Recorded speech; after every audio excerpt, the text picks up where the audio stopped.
भाभी माँ, जब आपको देवी श्री वल्ली का पूर्ण परिचय प्राप्त हो गया है तो आपको ही भ्राता को मनाना होगा कि वो उन्हें भी स्वीकार करें, क्योंकि आपकी अनुमति के बिना वो ऐसा कदापि नहीं करेंगे। कदाचित प्रभु से मेरी भेंट में आप ही मेरी सहायक बनेंगी। भाभी माँ, आप समझाएंगी ना भ्राता को? मुझे क्षमा कीजिए माँ। मेरा हृदय देवी देवसेना को अपनी अर्धांगिनी के रूप में स्वीकार कर चुका है। अब देवी श्रीवल्ली को भी मैं उसी रूप में स्वीकार करने में असमर्थ हूं माँ। मुझे क्षमा कर दीजिए। मैं देवी देवसेना के साथ इतना बड़ा अन्याय नहीं कर सकता माँ।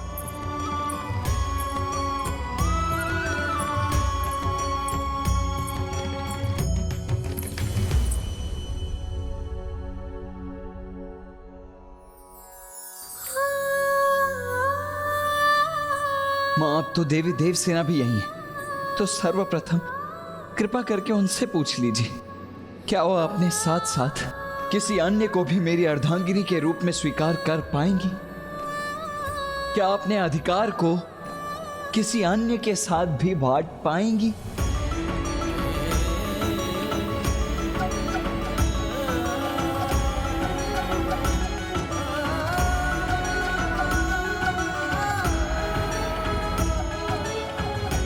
देखा मां, इस प्रस्ताव को सुनते ही जो निशब्द हो गई, वो इसका उत्तर कैसे देगी? और उत्तर यदि दे भी तो क्या दे? हाँ प्रभु, मेरा उत्तर हाँ है।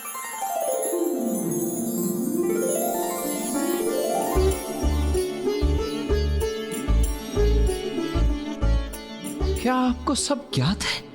हाँ प्रभु, मुझे सब ज्ञात है। जो मेरी ही रूप है, जो मुझसे अभिन्न है, उससे भला मैं क्यों स्वीकार नहीं करूंगी?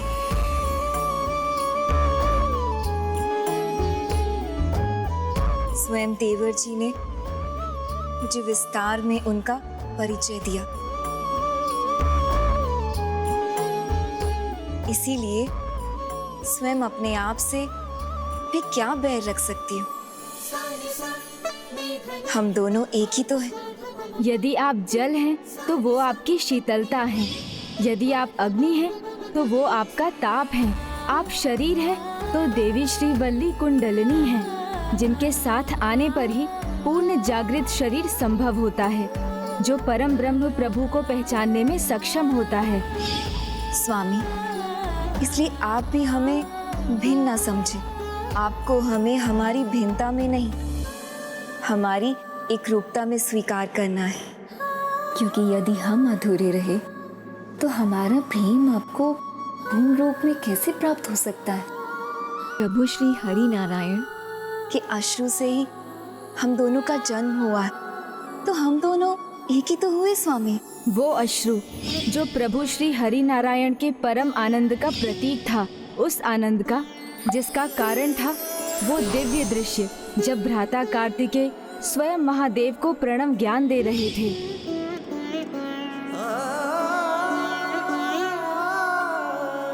आपकी अद्भुत लीला देखकर बहने वाले अश्रु से हम दोनों का जन्म हुआ, तो आपके प्रति आसक्ति, निष्ठा और समर्पण तो हमारी नियति है। इसलिए हमने आपकी तपस्या की, तब आपने हमें वरदान दिया था कि हमारे अगले जन्म में आप अपनी पत्नी के रूप में हमें स्वीकार करेंगे। मैं आप दोनों को एक वचन देता हूं कि आपके अगले जन्म में जब सभी परिस्थितियां उचित होंगी, मैं आप दोनों से विवाह अवश्य करूंगा। हमारे पूर्व जन्म में हमें आपके दर्शन का सौभाग्य और वरदान प्राप्त हुआ, तो उसी प्रकार इस जन्म में भी हमें स्वीकार करके हम पर कृपा कीजिए स्वामी।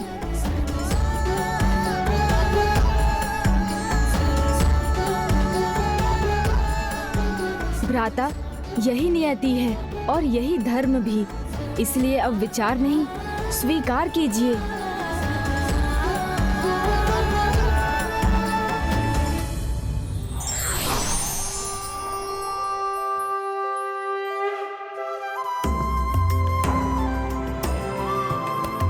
प्रणाम भ्राता विष्णु। प्रणाम मामा श्री। ये सत्य है पुत्र कार्तिकेय, मेरी पुत्रियों के भाग्य का निर्णय तो उनके जन्म के साथ ही हो चुका। तुम्हारी पत्नी बनना ही उनकी नियति है। अब तुम भी उचित निर्णय लेकर उनके और अपने जीवन को सफल करो।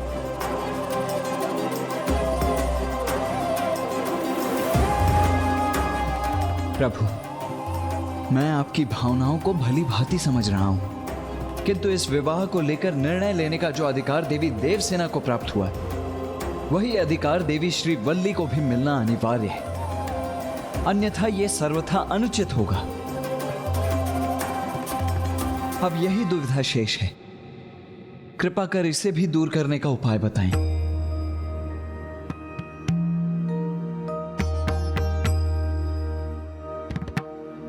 उपाय है।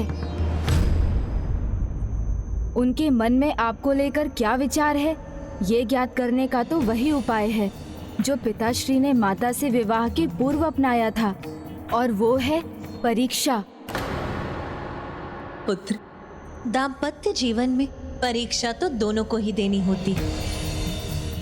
जैसे तुम्हारे पिता भी वैरागी रूप में मुझे पाने के लिए तपस्या में लीन थे।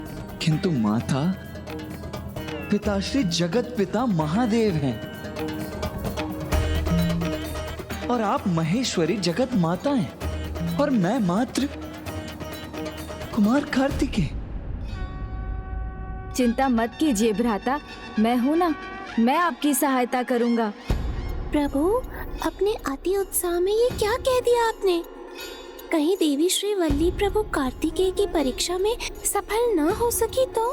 आपको तो ज्ञात है ना, स्वामी कार्तिकेय को प्रसन्न करना कितना कठिन है। और उससे भी बड़ी समस्या ये है मूषक जी कि यदि भाभी माँ देवी श्री वल्ली को भी प्रसन्न करना कठिन हुआ तो? किंतु कोई बात नहीं, विघ्न करता हूँ तो विघ्न हरता भी तो मैं ही हूँ।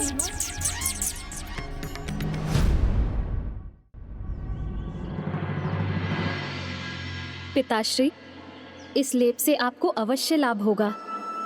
इस औषधि को तैयार करते समय एक विचित्र घटना घटी। एक अत्यंत अद्भुत व्यक्तित्व की धनी देवी देवसेना से मेरी भेंट हुई। वो इतनी सरल, इतनी कोमल और विशाल हृदय की हैं। उन्होंने मुझे प्रभु महादेव और माता गौरी के पराक्रमी पुत्र प्रभु श्री कार्तिकेय के बारे में भी बताया। वहाँ उन्होंने प्रभु कार्तिकेय की प्रतिमा भी बनाई है। उसका ऐसा दिव्य आकर्षण है जैसे स्वयं प्रभु सजीव वहाँ खड़े हो। मुझे ऐसा लगा जैसे मेरे रोम रोम में उनकी भक्ति का वास है, जैसे उनका मुझसे कोई पूर्व संबंध है। नारायण नारायण। प्रणाम देवर्षि नारद। प्रथम पूज्य को मेरा भी प्रणाम। किस विशेष कार्य के लिए बुलाया है मुझे? एक अत्यंत दिव्य, अनुपम, अनूठी घटना घटने वाली हो। मामा जी श्री हरि नारायण की पुत्रियों का विवाह हो और उसमें आपका योगदान ना हो, ये कैसे संभव है देवर्षि? नारायण नारायण। देवर्षि, आपको भाभी माँ देवी वल्ली को विवाह के लिए तैयार करना है और हमें भ्राता को।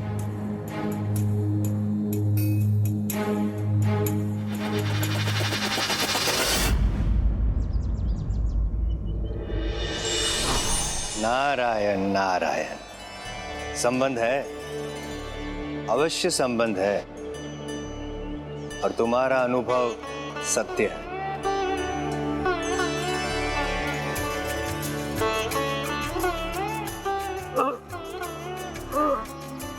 नंबी राजन का प्रणाम स्वीकार कीजिए देवर्षि।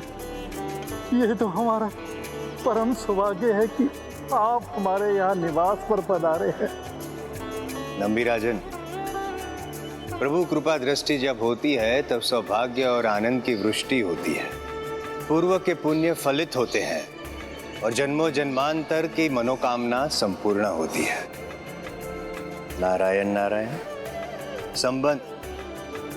संबंध यदि अटूट हो तो उसका आभास करा ही देते हैं।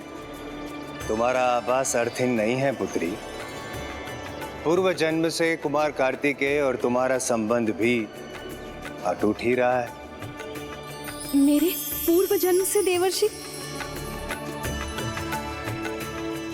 किंतु कैसे? और इसका परिणाम क्या होगा? परिणाम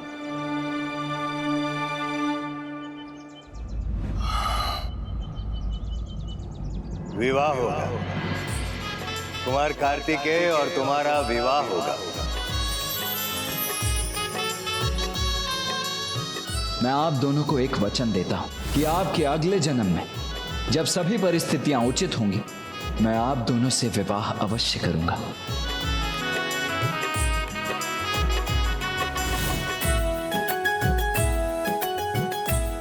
यदि इस जन्म में भी तुम्हारे मन में प्रभु कार्तिकेय के प्रति वैसी ही श्रद्धा और भक्ति है, उसके वरदान को पूर्ण होने से कोई नहीं रोक सकता।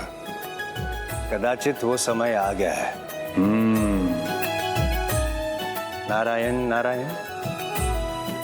आप इतना शुभ समाचार लेकर आए हैं, आपका कोटि कोटि धन्यवाद। नारायण नारायण।